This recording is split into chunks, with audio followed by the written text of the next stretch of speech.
Guerra de consensos o el decálogo de la discordia, como prefiere titular esta columna Claudio Jacquelin, nuestro especialista en análisis político.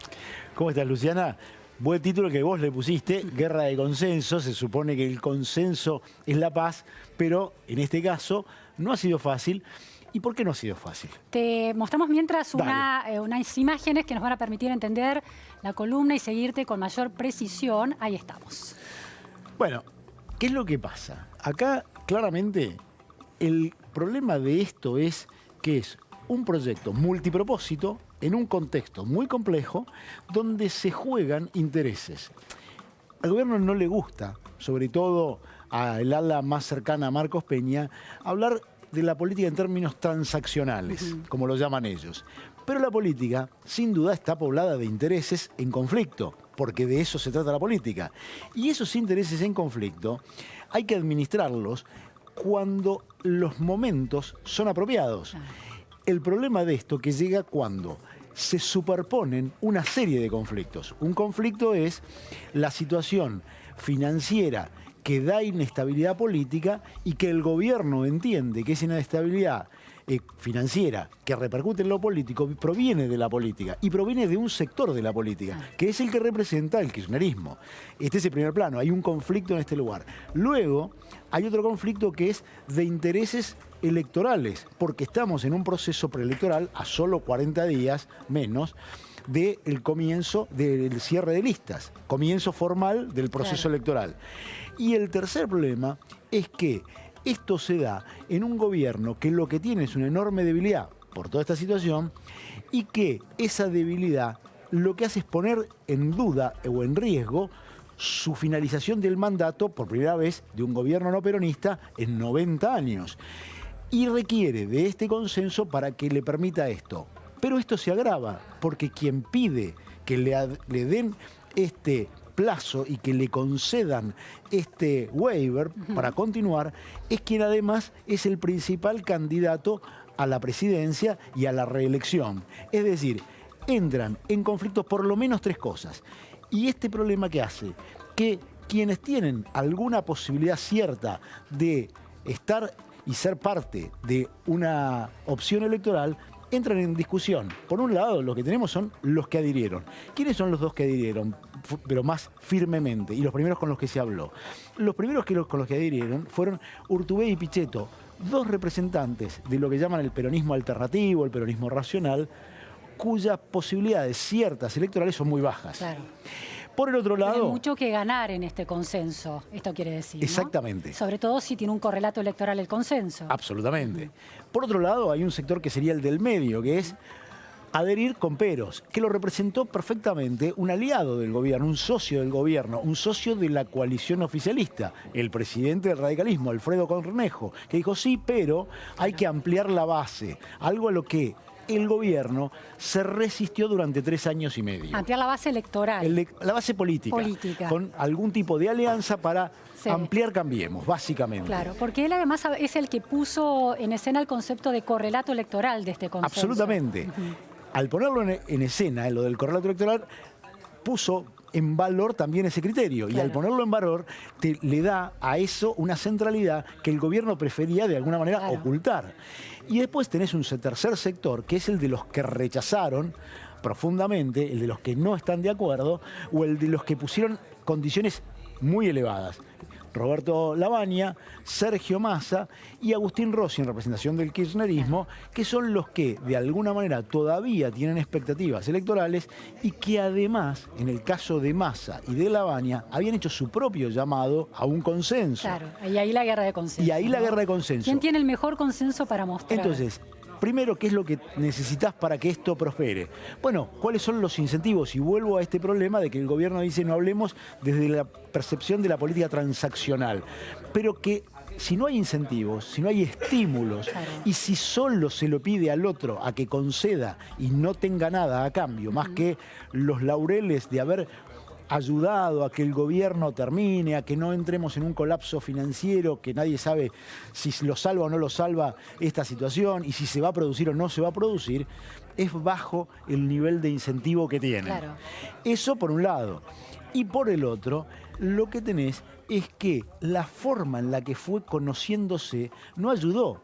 Primero porque hubo un decálogo en el que por lo menos 2 puntos son cuestionables. El mismo presidente que durante la campaña y en el debate presidencial se negó a admitir que iba a devaluar o que iba a propender a una reforma previsional o a una reforma laboral, cosas que no quiso admitir explícitamente, ahora le pide a quienes están entrando en una campaña electoral que digan que van a estar de acuerdo con una reforma previsional y laboral que cuando se trató en el Congreso terminó con las calles incendiadas. Es decir, le está pidiendo asuman costos electorales que el gobierno no quiso, el hoy gobierno no quiso asumir cuando estaba en campaña. Ahora, si todos, supongamos que los políticos tuvieran la generosidad suficiente como para dejar de pensar en el juego del poder, porque la política no es solo un conflicto de intereses, sino un juego de poder. Definitivamente. Y pensaran en el mediano o largo plazo de la Argentina y consensuaran finalmente que una reforma previsional, laboral, es necesaria para que este país se vuelva más productivo y seamos todos ricos. Eso, digamos, eso pondría un horizonte de expectativas interesantes para este país, ¿no? Sin duda. Y dejaría de ser un costo electoral porque todos habrían adherido. Bueno, lo que vos estás pidiendo de alguna manera es que se haga casi un pacto de la Moncloa. Ahora, ese pacto de la Moncloa, básicamente lo que tenía es que quienes lo propusieron no estaban en condiciones después de intentar seguir en el gobierno. Primer punto. Segundo punto, lo hicieron fuera de esa urgencia que hoy está dada por la situación financiera y por el calendario electoral. En ese contexto es muy difícil que se pongan de acuerdo teniendo estas urgencias. Claro. Y porque además este gobierno que necesita, bueno, por ahora lo que va haciendo es ganar tiempo, porque instaló esto, hay una idea de esto representa el 60% del electorado racional, son los dirigentes que representan ese sector, de alguna manera es un poco ponerle, aunque hoy la hayan invitado, es un poco ponerle un cordón sanitario a Cristina y al kirchnerismo como los que están visibilizados como la matriz del problema de la incertidumbre política, porque volverían atrás, porque no querrían esto, claro, porque no estarían de acuerdo. Sí, el tema de la seguridad jurídica y respetar los compromisos ya firmados y los derechos adquiridos de, bueno, de bonistas, de empresas, absolutamente, etcétera. Ahora, ¿qué te dice también la oposición? Nos tiraron un contrato de adhesión, aunque ahora el gobierno dice, bueno, estamos dispuestos a revisar lo que hay ahí adentro. Bien. Tampoco está claro cuál es el mecanismo, porque lo que se ha dicho ahora es va a haber reuniones bilaterales.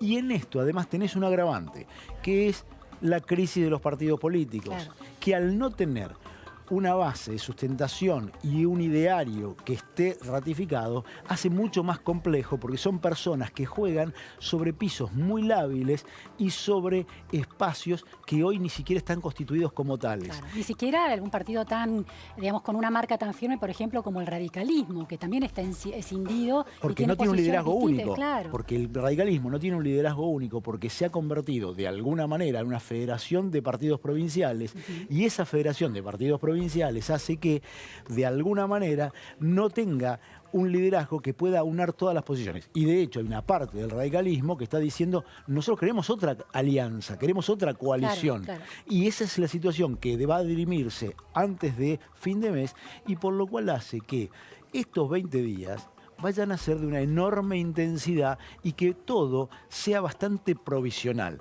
Con lo cual, el gobierno a lo que puede aspirar de máxima es que esto le dé oxígeno. Es decir, pongo un marco de intención de acordar.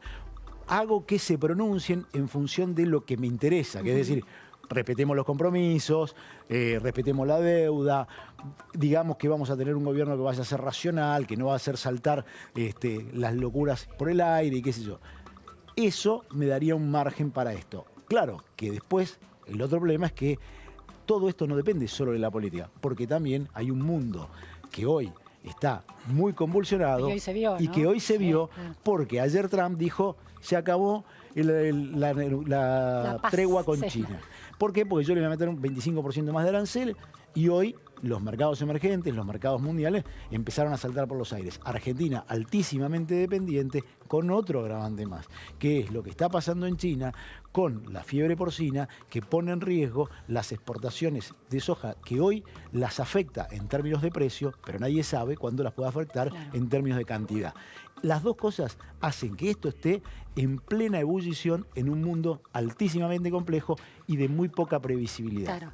Además, Claudio, hay una crítica por parte, por ejemplo, de Facundo Manes y también de Labaña y de Lustó en relación a que todos los puntos de este acuerdo son puntos muy macroeconómicos, de alguna manera, ¿no? Pero hay pocos puntos, los 10 puntos del decálogo del gobierno, relacionados, por ejemplo, con pobreza o con educación. No hay grandes compromisos en ese sentido que el gobierno esté instalando en la sociedad ante necesidades muy urgentes. Sí, sin duda, y está bien que lo planteen, porque bueno, ahora, eso ya estaría para hacer discusión casi en términos de una alianza electoral, claro, porque cuanto más se amplíe, y yo entiendo que desde qué lugar lo plantean Lustó y Labaña, y hay un deber ser ahí atrás, hay una especie de dictado moral de qué cosas no podemos dejar afuera de los argentinos si pensamos en un consenso amplio. La verdad no es para este momento, es impensable y mucho menos cuando esto se empezó a discutir desde la tapa de los diarios que dieron a conocer esto y ni siquiera hubo una discusión previa para ver qué puntos podían ser los que tuvieran más posibilidades de ser alcanzados por el consenso y llegar a algún acuerdo mínimo. Generalmente este tipo de negociaciones políticas se hacen desde esa manera. Claro. Acá se hizo un poquito como suele hacer el gobierno de, bueno, exploremos a ver qué pasa.